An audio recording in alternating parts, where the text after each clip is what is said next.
ॐ सहनाववतु सहनौ भुनक्तु सह वीर्यं करवावहै तेजस्विनावधीतमस्तु मा विद्विषावहै। ॐ शान्ति शान्ति शान्ति।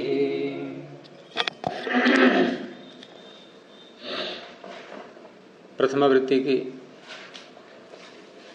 8वीं कक्षा में आप सभी का स्वागत है। वृद्धाद्वैत सूत्र की सिद्धियों में पहला जो शब्द भागः आया था उसको हमने देखा पीछे। अब जो सूत्र भागः की सिद्धि में लग चुके हैं उनको आगे बार बार नहीं बताया जाएगा, इसलिए भागः की सिद्धि में पूरा उनका अभ्यास कर लेना चाहिए। जैसे हम सुप प्रत्ययों को लाते हैं और वहां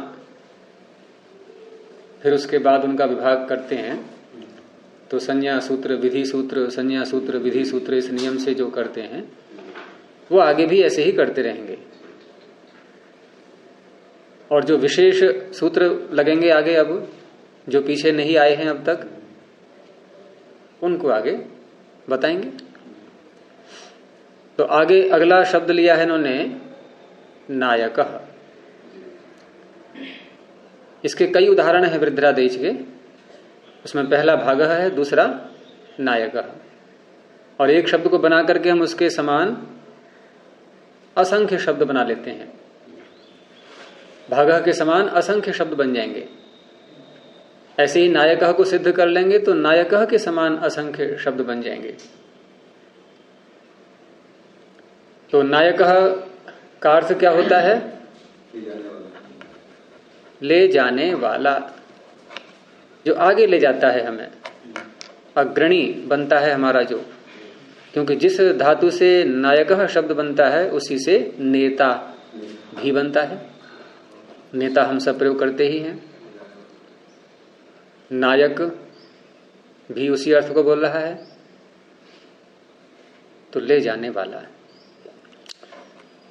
और प्रत्येक शब्द धातुओं से बनता है, तो यहां भी कोई मूल धातु पकड़ेंगे। प्रारंभ कहां से करते हैं? शब्द के निर्माण की प्रक्रिया जब बोलते हैं तो कहां से प्रारंभ करते हैं? धातु से। धातु की धातु होती नहीं, तो मूल धातु, उससे पूर्व और कुछ नहीं है।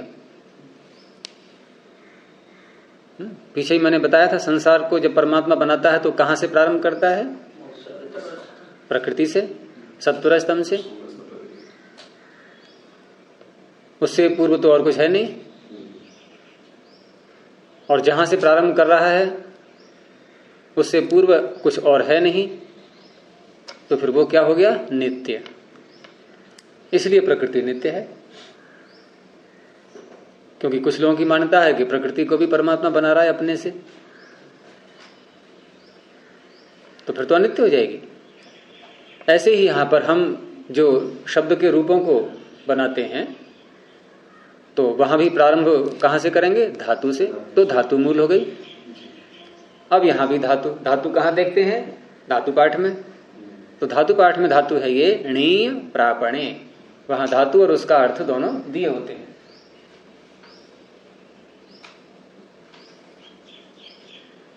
णीय प्रापणे, पहुंचाना, प्राप्त कराना, ले जाना। ले जाना क्या होता है? एक वस्तु को हम दूसरे स्थान पर प्राप्त कराते हैं, इसे कहते हैं प्रापण, प्राप्त कराना। तो णीय प्रापणे, ये शब्द हमने प्रारंभ में लिया। अब इसका नाम रखेंगे। अब कोई संज्ञा सूत्र क्या नाम रखेंगे? तो ये पीछे आ चुका है सूत्र। अब बार बार आगे मैं कहां तक बताऊं, इसके लिए आप बताइए कितनी सिद्धियों तक मैं पीछे के सूत्रों को दोहराऊं? कब तक पकड़ में आएंगे ये? तो वहां तक बोलूंगा मैं, फिर नहीं बोला करूंगा। तो बता दो मुझे कि 5 सिद्धियों तक, 10 सिद्धियों तक, कहां तक बोलूं मैं? 5 तक बोल दीजिए। 5 तक, चलो ठीक है। अब ये दूसरी है ये, ठीक है, 3 तक और बोल दूंगा मैं। फिर वो बोलूंगा जो विशेष सूत्र आएंगे। तो भूवादेव धातु से इसकी धातु संज्ञा हो गई, और धातु संज्ञा करने के बाद हम ये देखते हैं कि क्या उस धातु में कोई अनुबंध भी है क्या? अनुबंध किसे कहते हैं? जिसकी इत संज्ञा करके हम उसका लोप कर देते हैं। तो क्या इसमें है ऐसा कोई वर्ण जो अनुबंध अर्थात जिसकी इत संज्ञा हो सके? तो इत संज्ञा के सूत्रों को हमने पीछे देखा था। उपदेशीय जननासिक इत से प्रारंभ करके और लशक्व तद्धिते तक इत संज्ञा की गई थी, और तस्य लोप से उसका लोप कर दिया गया था। तो यहां भी ऐसे ही उन सूत्रों में हम देखेंगे। तो वहां सूत्र हलंत्यम आ चुका है कि उपदेश में यदि किसी शब्द में अंत में हल लगा हुआ है तो उसकी संज्ञा हो जाएगी। ये धातु पाठ से हमने पकड़ा है शब्द ये, और धातु पाठ उपदेश है। तो उपदेश में ये ऐसा ही पढ़ा हुआ है, तो इसमें अंत में हल भी है। ये यकार हल ही तो है, क्यों संदेश? ये हल है नहीं है यकार? कैसे पता? इस पे अकारांत नहीं है ना? हाँ, इसमें अ नहीं है, अकार नहीं है। वैसे ये उत्तर व्याकरण की दृष्टि से परिष्कृत उत्तर नहीं है। हमने प्रश्न किया ये हल कैसे है, तो व्याकरण की दृष्टि से कैसे बोलेंगे? इसलिए कि ये हल प्रत्याहार में आया हुआ है। हल प्रत्याहार कहां से प्रारंभ होता है? हय वरट के ह से लेकर के और अंतिम सूत्र के लकार तक। उन्हीं के अंतर्गत सूत्र आ गया यम गणनम, न्या आ गया बीच में। ये होता है उत्तर। इसमें आकार नहीं है इसलिए हल है, ये तो दूसरों को समझाने के लिए ठीक है। लेकिन हमने कहा कि हल कैसे है, तो हल है ये हल प्रत्याहार में, इसलिए हल है। ये हल क्यों है? हल प्रत्याहार में आने से। ये अच क्यों है? अच प्रत्याहार में आने से। अच आज को कैसे कहोगे? अब कहीं अच आ जाए, जैसे हमने कहा कि आकाश, अब आकाश में हमने आ बोला, अब प्रश्न किया कि ये आ अच है या हल है, तो क्या कहेंगे? अच है। अब प्रश्न करें हम अच कैसे है, तो क्या कहेंगे कि इसमें व्यंजन नहीं है इसलिए। ये सही अर्थ होगा? आकाश में आ अच कैसे है, और कोई उत्तर दे कि इसमें व्यंजन नहीं है, जैसे तुमने कहा इसमें स्वर नहीं है, तो वहां भी तो कह सकते हैं इसमें व्यंजन नहीं है इसलिए अच है। ऐसे नहीं, ये अच प्रत्याहार में आ रहा है इसलिए अच है। ऐसे होते हैं उत्तर। अब प्रत्याहार पीछे बताई दिए सारे। तो अंत में हल आ गया, तो हलंत्यम से क्या हो जाएगा? इत संज्ञा। तस्य लोपा से लोप हो गया। अदर्शनम लोपा ने बता दिया कि लोप किसे कहते हैं, वो संज्ञा सूत्र है। तो रह गया णी केवल। अब अगला कार्य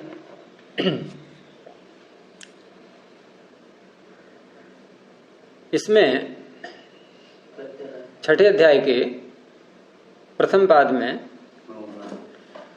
सूत्र आया हुआ है, दूसरे कॉलम में है ये। षष्ठाध्याय प्रथम पाद द्वितीय कॉलम। कहां देखोगे? द्वितीय कॉलम किसे कहते हैं? देखो रीना चौथे कॉलम में देख रही है, चौथे में। हाँ, ये षष्ठाध्याय, ठीक है। अभी और की मत बोलना, ये षष्ठाध्याय है। हमने कहा प्रथम पाद, और प्रथम पाद भी है ये। फिर हमने क्या कहा था? द्वितीय कॉलम। ये चौथा है। हाँ, ये कई बार कह चुका हूं। अच्छा, अब दूसरी बात ये कि इसमें षष्ठ अध्याय का द्वितीय कॉलम है ही नहीं, है ना, तो पृष्ठ पलटेंगे। अच्छा, पृष्ठ पलट दिया। अब ये प्रथम पाद ही चल रहा है ना अभी, तो द्वितीय कॉलम यहां मिल जाएगा नहीं। अब इसी में देखना है, सूत्र है अणो नह, छोटा सा, आधे से ऊपर कोई अणो नह मिल गया। अब मैंने कहां तक कह दिया? आधे से ऊपर, यहां तक बता दिया मैंने। मेरे पास तो नहीं है पुस्तक। तो अणो नह, अणह नह ऊपर से अनुवृत्ति आ रही है धात्वादेह है ऊपर देखो इसके धात्वादेह मतलब कोई अधिकार नहीं नहीं कुछ नहीं केवल धात्वादेह बस कोई प्रकरण नहीं है वैसा ये कुछ सूत्र ऐसे भी आते हैं कहीं कहीं जो अलग अलग छोटे छोटे कार्य निपटाते हैं जैसे हम लोग जो है कोई विशेष जब व्यवस्था करते हैं तो उस विशेष व्यवस्था में एक तो होते हैं मुख्य मुख्य कार्य अब वो पहले कर लेते हैं फिर देखते हैं कि अरे छोटे मोटे कार्य और चलो इनको भी निपटाओ समय हमारे पास में है अब तो ऐसे सूत्र भी आते हैं बहुत से हाँ धात्वादेह की इसमें वृत्ति आ रही है उसको ले लिया तो धात्वादेह धातु के आदि का षष्ठी है धातु के आदि का अवधारणा में षष्ठी है तो क्या बना अर्थ धातु के आदि णकार के स्थान में नह नकार होता है तो ये धातु है किस सूत्र से भूवादेव धातु है धातु नाम तो रख ही दिया था और आदि वर्ण इसका क्या है णकार कितने वर्ण है इसमें कितने वर्ण है दो है ना दो वर्ण है तीन वर्ण णकार और ईकार तीसरा कौन सा है हैं हाँ आकार तो है और ईकार भी है और ई की मात्रा लगी एक म्यान में कितनी तलवारें आती हैं लेकिन ई की मात्रा भी तो लगी है एक म्यान में तलवारें कितनी आती हैं तो एक व्यंजन में एक ही स्वर होता है दो नहीं होते कभी भी अगर हमने कहा इसमें ण में अ है तो ई नहीं आ सकता एक ही स्वर तो आएगा एक शरीर में कितने जीवात्मा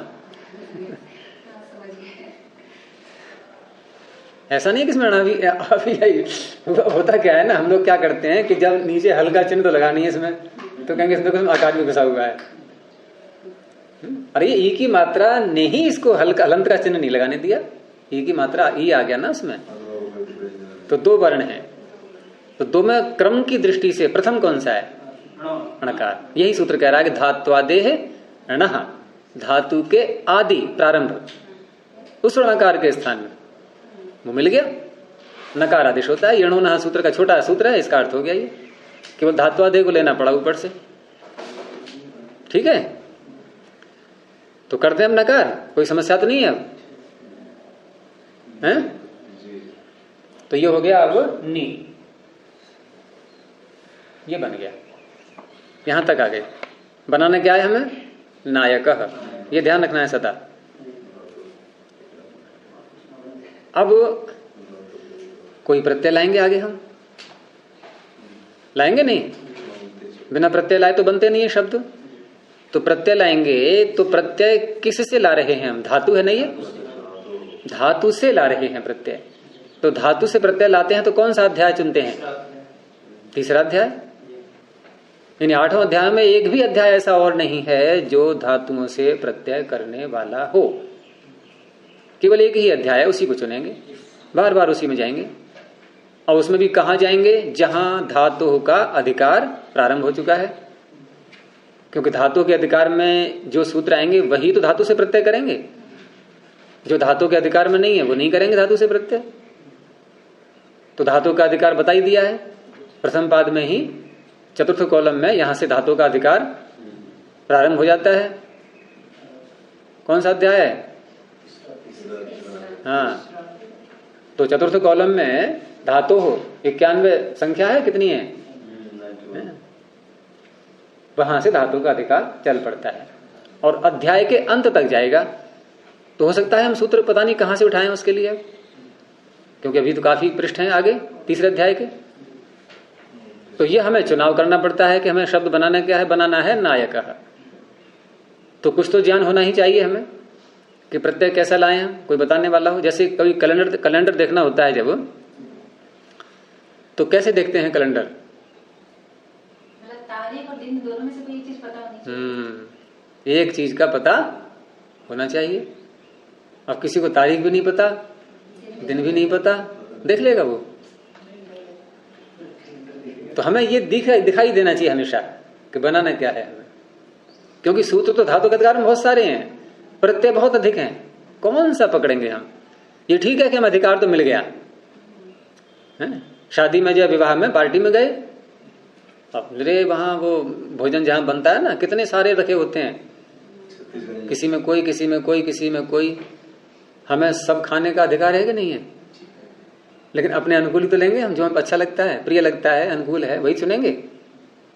ये सारी चीजें नहीं, अब तो सबको खाना ही है एक तरफ से लाइन लगा के कि पहले ये फिर ये फिर ये फिर ये, ऐसे नहीं। वैसे यहाँ पर सूत्र तो बहुत हैं, लेकिन अपने उद्देश्य के अनुसार हमें शब्द बनाना क्या है वो सूत्र चुनेंगे। तो यहां हमें लाना है प्रत्यय णवुल, और णवुल प्रत्यय आता है पृष्ठ, फिर एक बार पलट दो दूसरे कॉलम में, और आधे से ऊपर की तरफ णवुल त्रिचौ। मिल गया सूत्र। अब यहां केवल धातुओं की अनुवृत्ति है बस, और कुछ नहीं है। तो करो सूत्र का अर्थ। धातु में कौन सी व्यक्ति है? पंचमी का एक वचन। अर्थ हो गया धातु से उत्तर। प्रत्यय परस्य आ ही रहा है, उसको बार बार नहीं बोलते हैं। धातु से उत्तर। णवुल त्रिचौ में प्रथमा का द्विवचन है, तो भवतः लगा दो। यानी कि धातु मात्र से, धातु का नाम नहीं लिया इसमें किसी में, कोई विशेष धातु नहीं कही जा रही है। तो बहुत से सूत्र ऐसे मिलेंगे जो सारी धातुओं से लगते हैं, अनेकों सूत्र ऐसे मिलेंगे जो अपना प्रत्यय प्रत्येक धातु से करते हैं, और कुछ ऐसे मिलेंगे सूत्र जो विशेष विशेष धातुओं से करते हैं। वहां धातुओं के नाम भी गिनाए जाएंगे। फिर ऐसे तो होता है। अब यहां किसी धातु का नाम है क्या सूत्र में? बस धातु मात्र से, चाहे कोई सी भी हो, उसमें ये भी आ गई, णी भी आ गई, सब फंस गई। तो यहां धातु मात्र से णवुल और त्रिच, ये दो प्रत्यय हैं अलग अलग, ये दो प्रत्यय होते हैं। अब ये हमें सोचना है कौन सा करना है। तो हमें करना है णवुल प्रत्यय। चलो अब णवुल लिख देते हैं आगे इसके। अगर त्रिच करेंगे तो क्या बनेगा इससे? नी धातु से नेता। अगर नेता बनाना होता हमें, जैसे नेता शब्द उदाहरण, ये अदेंगुण सूत्र में आएगा आगे, वहां इसी सूत्र को फिर लगाएंगे और वहां त्रिच करेंगे। फिर समझ में आ रहा है नहीं? अब तो णवुल प्रत्यय कर लिया है। त्रिच करेंगे तो नेता बनेगा, वो अगले सूत्र में देखेंगे, वो भी आएगा उदाहरण आगे। अब ये प्रत्यय करते ही पहला कार्य कौन सा देखते हैं हम? ये नियम सर्वत्र लगेगा, प्रत्यय करते ही पहला कार्य है ना। प्रत्यय किया भाई सब्जी लाते ही जब बनाएंगे तो छीलेंगे पहले उसको, ये छीलने का काम प्रारंभ हो जाएगा। प्रत्यय लाए, धातु लाए, कुछ भी लाए, ये अनुबंधों को पहले हटाते हैं, है ना। साफ सुथरा एकदम जो इसका वास्तविक स्वरूप है वो निकालेंगे इसमें से अब, क्योंकि पूरा प्रत्यय नहीं बोला जाएगा, इसमें कुछ छिलके लगे हैं। अब सबसे मुख्य सूत्र क्या है यहाँ? हलंत्यम। कई बार लग चुका है अब तक। अगर अंत में हल आ रहा है तुरंत पकड़ लो उसको, हलंत्यम को। अब तो पहचान हो जाएगी। तो संदेश ये हल कैसे है, वही प्रश्न दोबारा, क्योंकि ये हाँ हल प्रत्याहार में आता है। अब मत कहना कि इसमें अ नहीं है इसलिए हल है। उत्तर वो भी गलत नहीं था, लेकिन वो उसको समझाना है जो व्याकरण नहीं जानता है, उसको समझाने के लिए। तो अंत में हल आ गया तो हलंत्यम से। अब ये बार बार बोलूंगा मैं कि तस्य लोप दर्शन लोप, ये तो लग ही जाना है। यानी केवल इतना मात्र इसकी संज्ञा हो गई बस। आगे फिर सूत्र भी नहीं बोले जाएंगे, फिर क्या बोला जाएगा? अनुबंध लोप, बस ये शब्द बोला जाएगा। जैसे हमने कहा णवुल प्रत्यय हुआ और अनुबंध लोप होकर के वो बचा, ऐसे बोलेंगे। वो किससे संज्ञा हुई, किससे लोप हुआ, लोप किसे कहते हैं, किसने बताया, ये सब बातें बार बार नहीं बोली जाती।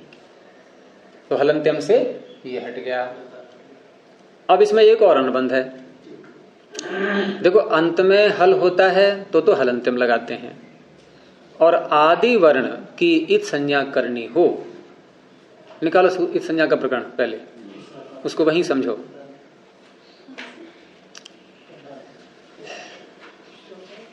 प्रथम अध्याय का तृतीय पाद, प्रारंभ का ही भाग है पूरा। तो यहां उपदेशे जननासकित से प्रारंभ करके और तस्य लोपः तक ये प्रकरण समाप्त हो जाता है। तो जब अंतिम हल की संज्ञा करनी हो तो हलंत्यम, और आदि में कोई हल है उसकी संज्ञा करनी होती है। तो जहां इन सूत्रों में आदेह शब्द आया हुआ है वहां से प्रारंभ करेंगे, वहां से आगे बढ़ेंगे। आदेह परस्य है नहीं है? हाँ, आदिर् में आदि शब्द आ गया और शह प्रत्यय में प्रत्यय से आ गया। तो प्रत्यय से आदि, इन दोनों का अर्थ करें तो क्या बनेगा? प्रत्यय का आदि, प्रत्यय का प्रारंभ। प्रत्यय है ये, प्रत्यय नाम किससे रखा है इसका? प्रत्यय सूत्र, ये नाम है प्रत्यय, संज्ञा है ये भी। तो प्रत्यय सूत्र तीसरे अध्याय का प्रथम सूत्र है ये इसका नाम प्रत्यय रखता है। तो प्रत्यय का आदि, लेकिन ये कोई सूत्र नहीं बना अभी, ये तो मैंने अनुवृत्ति के पदों को लिया है। सूत्र लगाएंगे यहां पर चुटू, चू का अर्थ चवर्ग, टू टवर्ग, और प्रत्यय से आदि पीछे से ले लो। तो प्रत्यय के आदि में यदि चवर्ग और टवर्ग आते हैं तो क्या नाम हो जाएगा उनका? इत। ये प्रत्यय है, इसका आदि वर्ण णकार है, ये चवर्ग में आ रहा है या टवर्ग में? तो इसका नाम इत हो जाएगा नहीं अब? तो ये भी गया काम से, इसकी भी इत संज्ञा। अब रह गया केवल वो, यह है इसका शुद्ध स्वरूप प्रत्यय का। अब ये क्यों लगाया लकार, क्यों लगाया णकार, इन सब के प्रयोजन होते हैं, ये बाद में आते रहेंगे। अब अगला कार्य कि जब कोई प्रत्यय लाते हैं तो प्रथम कार्य तो ये हो गया अनुबंध इत्यादि हटाना। एक कार्य और होता है कि प्रत्यय जब भी आएगा तो किसी न किसी अर्थ को कहने के लिए आता है। तो किस अर्थ में आया है प्रत्यय, ये भी साथ में स्पष्ट करना होता है। जैसे पीछे हम भागह में कौन सा प्रत्यय लाए थे? घय प्रत्यय लाए थे।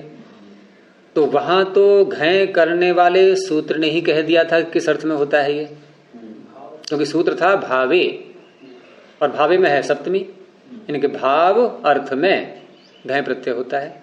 लेकिन यहाँ सूत्र जो में था प्रत्यय करने वाला अणुगुल त्रिचऊ, इसने ये नहीं बताया किस अर्थ में करता हूं प्रत्यय में, यह बता रहा है ये? इसने नहीं बताया, इसने ये नहीं बताया कि मैं किस अर्थ में प्रत्यय करता हूं। अब देखो तीसरे अध्याय में अब दो प्रकार के सूत्र हो गए हमारे सामने। एक तो हो गया भावे, जो अर्थ बताते हुए प्रत्यय कर रहा है, ये प्रकार पता लग गया। दूसरा सूत्र आया अणुगुल त्रिचऊ, ये बिना अर्थ बताए हुए प्रत्यय कर रहा है। दो तरह के मिल गए सूत्र। अब हम इन दोनों बातों को पूरे तीसरे अध्याय में घटाएंगे कि पूरे तीसरे अध्याय में कुछ सूत्र ऐसे हैं जो अर्थ बताते हुए प्रत्यय करते हैं, यानी किस अर्थ में हम प्रत्यय कर रहे हैं। कुछ ऐसे आएंगे जो अर्थ को बताएंगे ही नहीं, ठीक है? तो उनका निर्णय कैसे होगा, क्योंकि एक ही सूत्र नहीं है अणुगुल त्रिचऊ, बहुत सारे हैं ऐसे जो अर्थ को बताएंगे ही नहीं। तो उनका निर्णय करने के लिए पाणिनि जो सूत्र लाएंगे वो कहाँ आना चाहिए? भाई समाप्ति पर ही आएगा। फिर तो सारे सूत्र प्रत्ययों के बोल दिए, यानी प्रत्ययों का करने का काम समाप्त। अब देखा पीछे को पाणिनि ने कि कुछ सूत्र तो हैं जिन्होंने अर्थ बता दिया है अपना, किस अर्थ में हम प्रत्यय कर रहे हैं, और कुछ ने बताया ही नहीं।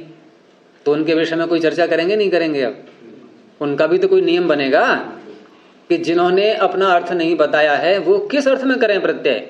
कोई तो सामान्य नियम, कोई सामान्य बात बताई जाएगी कि नहीं? तो वो सामान्य बात उन्होंने अंत में जाकर के बताई है। चौथे पाद में, प्रथम कॉलम में ही सूत्र है, चौथे पाद में नीचे को कर्तरी कृत। अंतिम भाग तीसरे अध्याय का, उसमें से प्रथम कॉलम, अंतिम भाग समझ में आ रहा है? नहीं, जहां चौथा अध्याय भी लिखा दिख जाए वही तो अंतिम भाग कहलाएगा। लेकिन रहो तीसरे अध्याय में ही, और तीसरे अध्याय में रहो और प्रथम कॉलम को देखो नीचे की तरफ, कर्तरी कृत। हेमंत, मैंने ये कहा था कि जहां चौथा अध्याय भी लिखा दिख जाए, वो है अंतिम भाग तीसरे अध्याय का। तुम्हें दिख गया चौथा अध्याय कहां लिखा हुआ है? तीसरे अध्याय का अंतिम भाग नहीं जानते किसे कहते हैं? अब दिख गया चौथा अध्याय? नहीं, कहां दिख रहा है? कहां दिख रहा है? हाँ, ऐसे ही देखना था। अब आए तुम अंतिम भाग में, तो कर्तरी कृत। अब इससे एक बात और सिद्ध हो रही है कि कर्तरीकृत ये भी एक निर्देश कर रहा है, संकेत कर रहा है कि प्रत्यय करने का काम पूरा हो गया। हालांकि तीसरा अध्याय शेष है अभी, आगे आने वाले सूत्र प्रत्यय नहीं करेंगे, अब वो काम तो हो गया पूरा। मैंने क्या कहा था अभी कि सारे प्रत्यय कर लेंगे तभी तो ये नियम बताएंगे कि जिन्होंने अर्थ नहीं बताया है वो सारे प्रत्यय किस अर्थ में होंगे, ये बात अंत में तो बताई जाएगी। तो कर्तरीकृत ये भी संकेत दे रहा है कि अर्थ करने वाले, जो प्रत्यय करने वाले सूत्र समाप्त हो गए। प्रत्यय करने वाले दो सूत्र दो प्रकार के हैं, एक साथ के साथ ही अर्थ बताने वाला है, और एक ऐसे हैं जो वो अर्थों को तत्काल नहीं बताते हैं, वो हमने अर्थ करते हुए जाकर बाद में बताते हैं। नहीं, वो नहीं बताते हैं, पाण नहीं बताएंगे ये, वो तो कर दिया उन्होंने सूत्रों ने अर्थ अपना। सूत्रों ने प्रत्यय कर दिया, अर्थ नहीं बताया है, उन्हें कोई मतलब नहीं अर्थ से। अनुबोध त्रिशऊ तो ये कह रहा है मैं प्रत्यय करूंगा केवल। उससे पूछा भाई किस अर्थ में कर रहा है तो कि मेरा विषय नहीं है ये किसी और से पूछो जाके, ये किसी और से पूछो। और भावे से पूछा, उसने कह दिया हाँ भाव में करूंगा मैं प्रत्यय। भाव एक अर्थ है, भाव कहते हैं धातु के अर्थ को, लेकिन उसने धातु के अर्थ में कर दिया प्रत्यय। लेकिन इसने ये भी नहीं कहा कि धातु के अर्थ में कर रहा हूं मैं, तो ये इसका विषय नहीं है, इसने साफ मना कर दिया। तो ऐसे सूत्रों का अब पाणिनि निर्देश कर रहे हैं। तो मैं ये कह रहा था कि कर्तरीकृत ये संकेत दे रहा है कि अर्थ प्रत्यय करने वाले सूत्र समाप्त हो चुके। अब प्रश्न ये उठेगा तुम्हारे मन में कि ये जो आगे सूत्र और हैं ये क्या करेंगे फिर? ये प्रत्यय नहीं करते हैं, ये जो प्रत्यय पीछे हो चुके हैं ना, उन्हीं के स्थान में कुछ और आदेश करेंगे, अदला बदली। आगे आने वाले सूत्र ये पिछले प्रत्ययों के स्थान में, कि इसके स्थान में ये, इसके स्थान में ये, इसके स्थान में ये नया कुछ नहीं कर रहे हैं। हाँ, मतलब उनके स्थान में कुछ और करेंगे, बदलेंगे, उनको परिवर्तन करेंगे, ये आदेश बोलते हैं इसको। जब इससे इतना पापड़ बेलना पड़ा, जबकि संक्षेप से बताने के लिए वो आप जब नई अष्टाध्यायी बनाओगे तो उसमें करना ये सारे नियम पालन। हाँ, सारे नियमों को उसमें जो भी संभव हो सके, क्योंकि व्यक्ति को अधिकार है। पाणिनि ने भी तो यही किया था। पाणिनि से पहले पाणिनि के मामा ने 1 लाख श्लोक बनाए थे व्याकरण के, 1 लाख।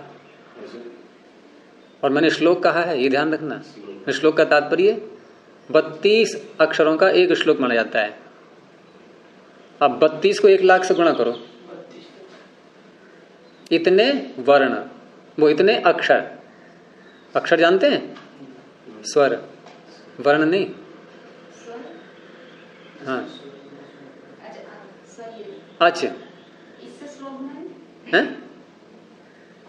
स्वर उसमें पढ़े होंगे, मतलब जैसे हाँ, क आया तो उसमें स्वर अवश्य आएंगे 32 उसमें। और एक श्लोक में अगर हम सूत्रों में कन्वर्ट करें उनको, श्लोकों को, तो एक श्लोक के लगभग 4 सूत्र बन जाते हैं औसत। तो 1 लाख श्लोक का अर्थ कितना हुआ? 4 लाख सूत्र। मतलब सूत्रों के परिमाण से नापे उनको तो 4 लाख सूत्रों के बराबर हो गए वो। श्लोक में क्या अंतर होता है? श्लोक एक नाप है, ये भी नाप है। पाणिनि की अष्टाध्यायी 4000 सूत्र हैं ये। तो इसको यदि हम श्लोकों में बोले तो कैसे बोलेंगे? 1000 श्लोक। अरे 1 के 4 बन जाते हैं, कह तो रहा हूं मैं। तो 4000 सूत्रों के श्लोक कितने बनेंगे? 1000। अब इसको ऐसे बोल दो कि पाणिनि के मामा जी ने 1 लाख श्लोक बनाए, पाणिनि ने 1000 बनाए। सूत्र में बोलेंगे तो पाणिनि के मामा जी ने 4 लाख सूत्र बनाए, इन्होंने 4000 बनाए। बात तो वही हो गई ना। तो संक्षेप हो गया कि नहीं? तो कितना गिरे नीचे को, ये कितना प्रतिशत बोलेंगे इसको? 96%। 1%। 1 लाख श्लोक का 1000 कितना हुआ? 1 लाख का 1000 कितना होता है? 1%। इतना कम कर दिया। अब आप कितना करोगे? अब आप उससे भी कम करना, संक्षेप, है ना? तो मैंने तो ज्यादा खुशी मनाई होगी हैं? पढ़ने की। तो बात हो रही थी कि जिन सूत्रों ने अर्थ नहीं बताया है और प्रत्यय कर दिया है, उनका निर्धारण अर्थों का यहां से प्रारंभ होता है। अब तो इसमें सबसे मुख्य सूत्र है कर्तरी कृत। अब इसको वहां पीछे घटा देंगे सब जगह, लेकिन पहले इसका अर्थ समझो क्या है। 2 शब्द हैं इसमें, कर्तरी कृत। अनुवृत्ति किसी की है नहीं, धातु का अधिकार चल ही रहा है, उसको जोड़ देंगे। और धातुओं से जो भी प्रत्यय किए गए हैं, जो भी में कौन से प्रत्यय, तो साथ में बोल दिया कृत। कृत किसे कहते हैं? ये नाम है। कृत जो है ये नाम है। अगर कृत नाम देखना है कि ये नामकरण करने वाला सूत्र, संज्ञा सूत्र कहाँ है, तो फिर वहीं पहुंचो जहां धातु हो सूत्र था। ध्यान आ रहा है कहां था धातु हो? चौथे कॉलम में, प्रथम पाद में ही, तीसरे अध्याय के प्रथम पाद में, चौथे कॉलम में 91 संख्या पर है धातु हो। और उसके थोड़ा बोलो आगे सूत्रों को, धातु के आगे कृततिंग, उसी के आगे तीसरा सूत्र है धातु तत्रुप पदम सप्तमी स्थम कृततिंग। यह है संज्ञा सूत्र। ये क्या कहता है? कृत अतिंग, अर्थात इस धातु के अधिकार में जितने भी प्रत्यय आएंगे उनका नाम क्या हो जाएगा? कृत। लेकिन उसमें से थोड़े से छोड़ दिए, थोड़े से, अतिंग, तिंग को छोड़कर। ये तिप्तस्थी सिप्तस्थज होते हैं, इनको छोड़कर, इसमें अतिंग क्यों लिखा? कृत अतिंग, तिंग को छोड़कर। तिंग प्रत्यय हैं 18, उनका नाम कृत नहीं होगा। कौन सा प्रतिशत है? प्रतिशत कौन सा है? प्रतिशत ना, प्रतिषेध है। प्रतिशत कौन सा है? प्रसज्ज प्रतिशत है ना, परिदात प्रतिशत। प्रसज्य, प्रसज्य का मतलब यहाँ इनका नाम कृत नहीं है। तो इस प्रकार से यहाँ पर तिंग के अतिरिक्त अन्य सारे प्रत्ययों का नाम क्या होगा? कृत। तो अण्वुल त्रिचौ का नाम क्या होगा? अण्वुल और त्रिच प्रत्यय जो सूत्र कर रहा था अभी, उनका दोनों प्रत्ययों का नाम क्या होगा? क्योंकि वो तिंग तो है नहीं, तो कृत नाम हो गया इनका। अब फिर पहुंचो कर्तरीकृत सूत्र पर। तो कर्तरीकृत ये कह रहा है कि पीछे इतने सारे सूत्र आ गए और जिन सूत्रों ने अर्थ नहीं बताया है किस अर्थ हम प्रत्यय करेंगे, वो प्रत्यय कृत संज्ञक जितने भी हैं सारे, वो किस अर्थ में होंगे? कर्तरी, कर्ता में होंगे, वो कर्ता अर्थ में होंगे। ये अर्थ है कर्तरी। जैसे भावे, भाव में, कर्तरी, कर्ता में। ठीक है। अब कर्ता अर्थ में प्रत्यय होंगे, इसका क्या तात्पर्य है? इसका तात्पर्य है कि धातु का अर्थ क्या था? प्राप्त कराने वाला, ले जाने वाला।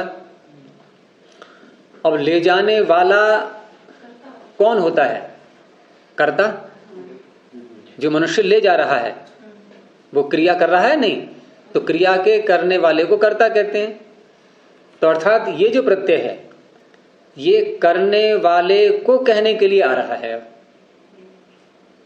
अब मान लो हम यहां प्रत्यय बदल दें, हम कर दें ल्युट प्रत्यय, वो भी सूत्र हैं बहुत तरह से, और ल्युट का बनता है जाकर के अंत में अन, इनके नयन बनेगा, उससे नयन। अब नयन का अर्थ क्या है? ले जाना। तो ले जाना और ले जाने वाला दोनों में अंतर है कि नहीं?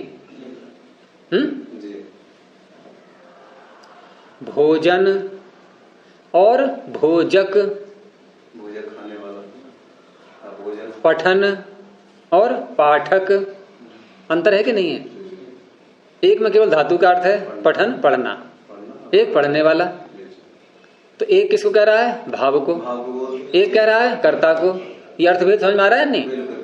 ऐसे ही यहां पर नायक का अर्थ क्या है? ले जाने वाला। तो ये कर्ता ही तो हुआ। तो ये कर्ता अर्थ क्यों हुआ इसका? ये किसने बताया? इसने। और इसने भी कैसे बताया? ये कर्तरीकृत सूत्र के द्वारा। अब कर्तरीकृत सूत्र कहाँ कहाँ लगेगा? जितने सूत्रों ने अपने अर्थ को नहीं खोला है वहां सब जगह लग जाएगा। अभी कृत संज्ञक प्रत्यय जितने भी है गुरु जी, कृत जो प्रत्यय ये जो करते वो सारे अर्थ क्या ये करता है? जिन सूत्रों ने अर्थ नहीं बताया है अपना, ये बात ध्यान रखिए साथ में। कृत तो बहुत हैं, ये घय प्रत्यय भी कृत है। मैं कुछ तो अर्थ बता दिया, कुछ नहीं बताया। भावे सूत्र ने जो घय प्रत्यय किया था ये कृत है या नहीं है? तो यहाँ कर्तरीकृत लगेगा क्या? भावे हाँ, जिनका निर्देश नहीं किया है अर्थ का वहां लगेगा, निर्धारण नहीं हुआ। हाँ, वहां निर्णय करेगा वो। तो इस तरह से ऋणमूल त्रिचौ लगा करके कर्तरीकृत साथ में ले आते हैं, जिससे अर्थ भी पता लग गया हमें। तो कर्तरीकृत सूत्र ने इस ऋणमूल प्रत्यय को कर्ता अर्थ में कर दिया।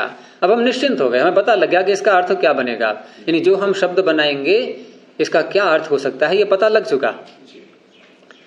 चलिए आगे।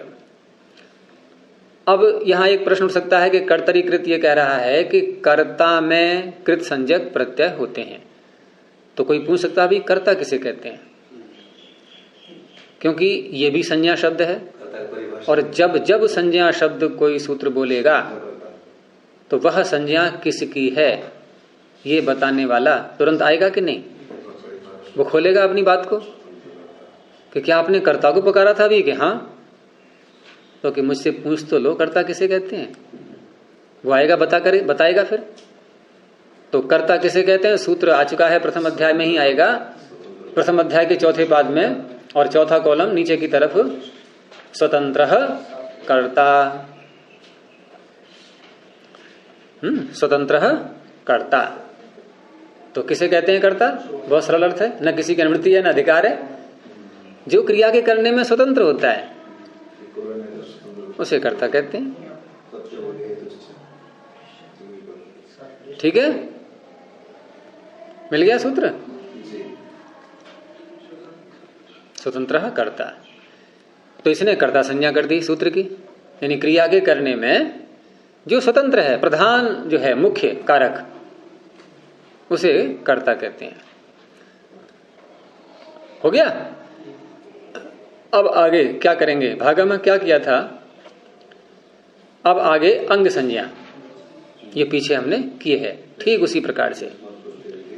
और अंग संज्ञा किसकी होती है? जिससे प्रत्यय करते हैं।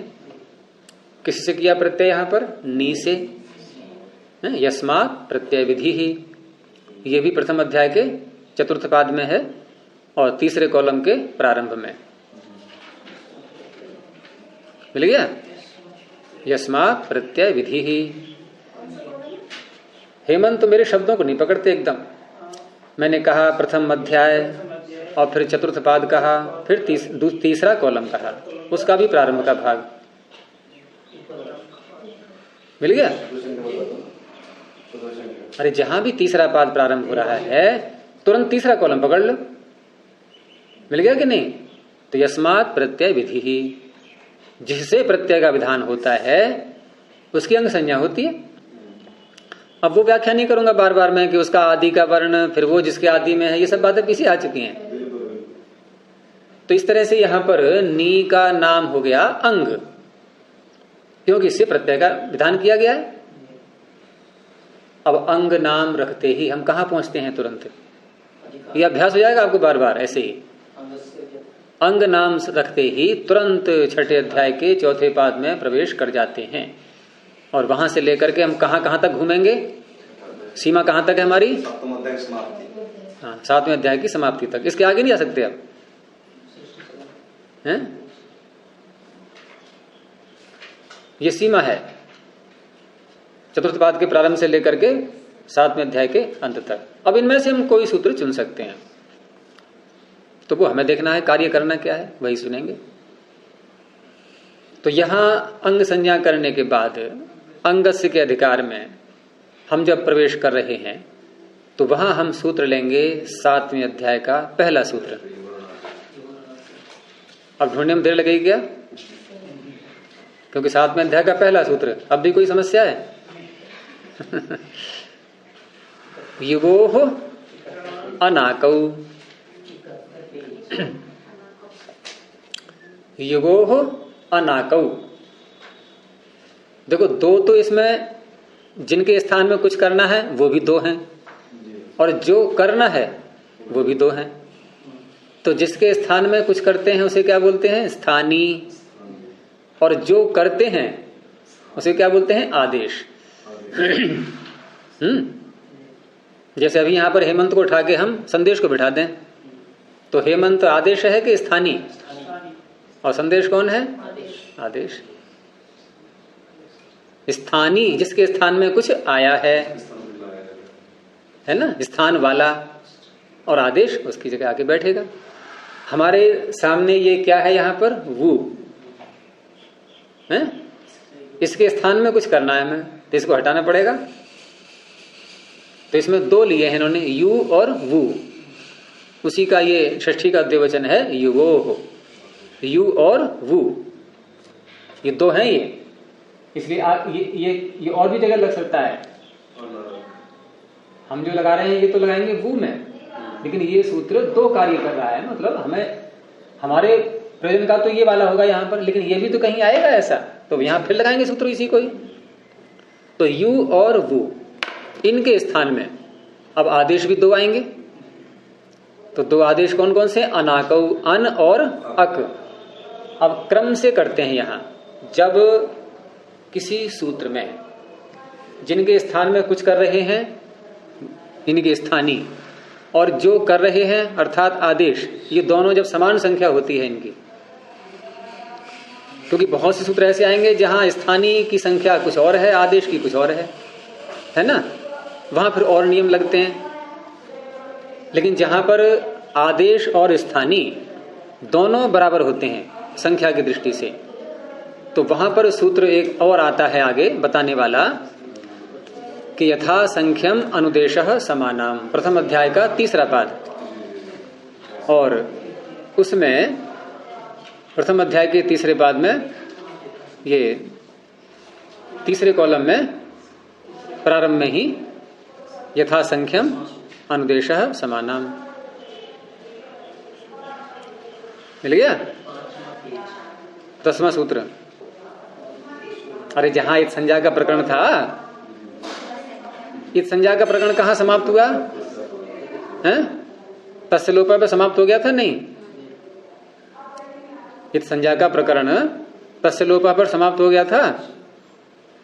क्या है उसके आगे सूत्र? फिर तो उसी के तो आगे है।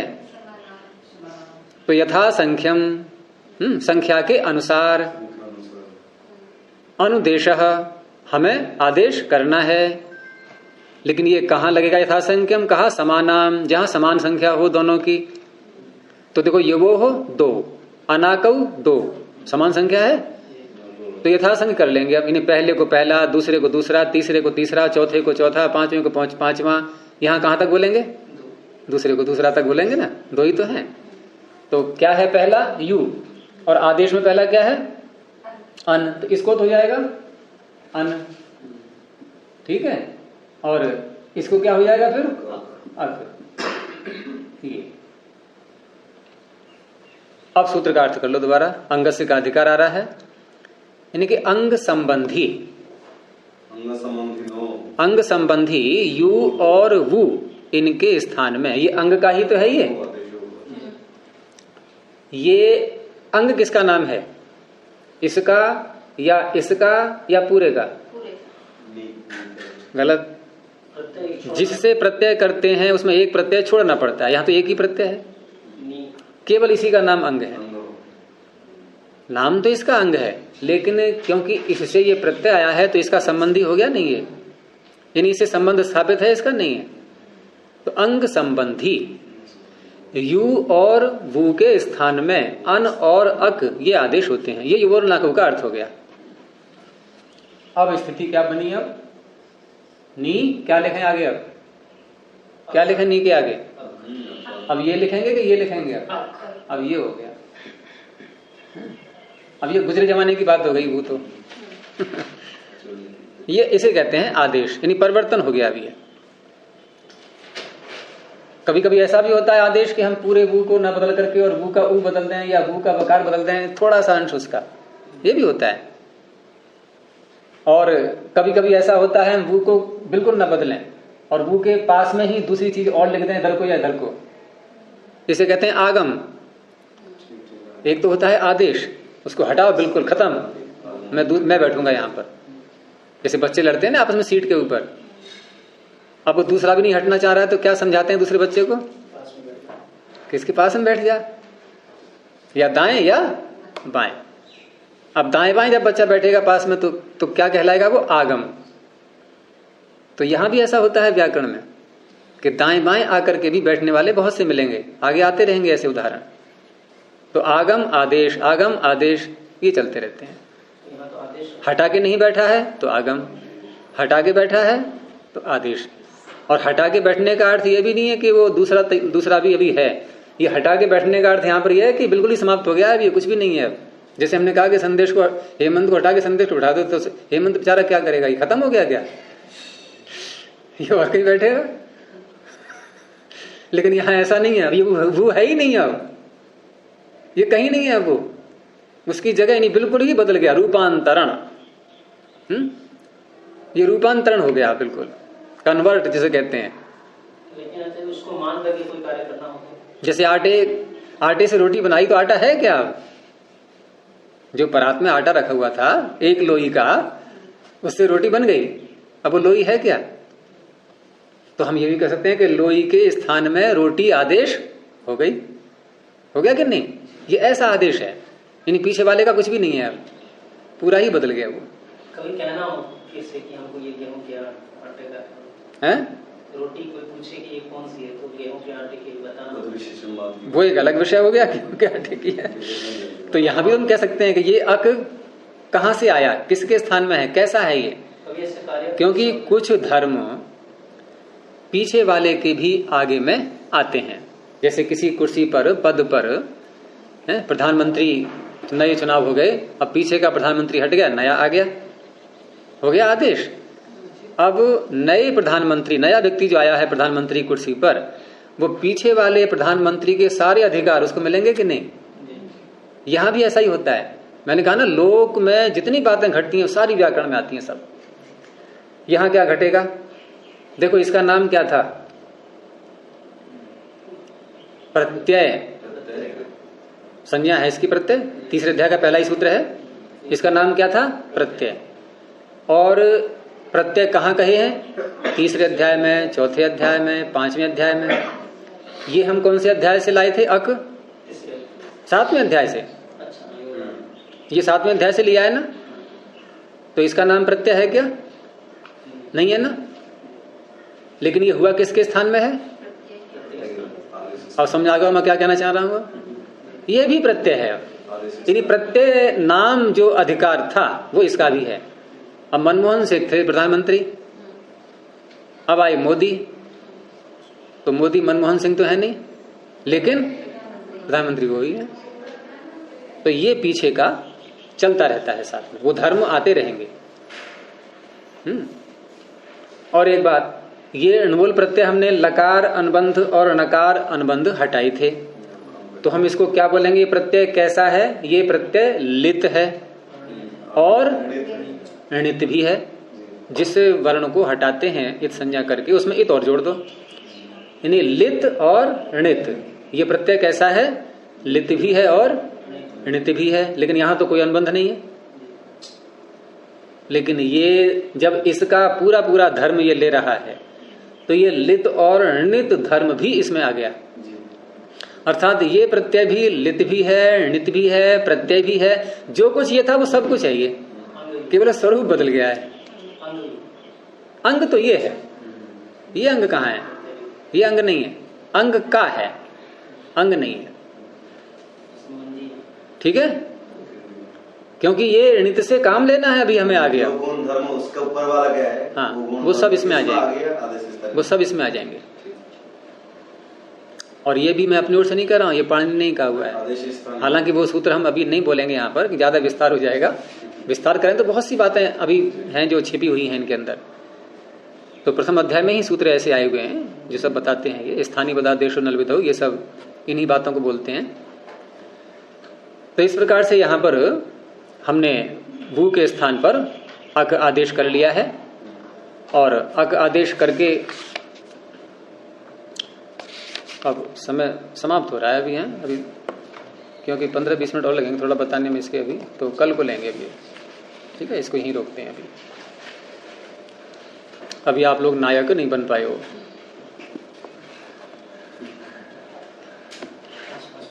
कल बन जाएंगे नायक और नेता बन जाएंगे फिर अधिक गुणा सूत्र के बाद। ठीक है, प्रणव ध्वनि। ओ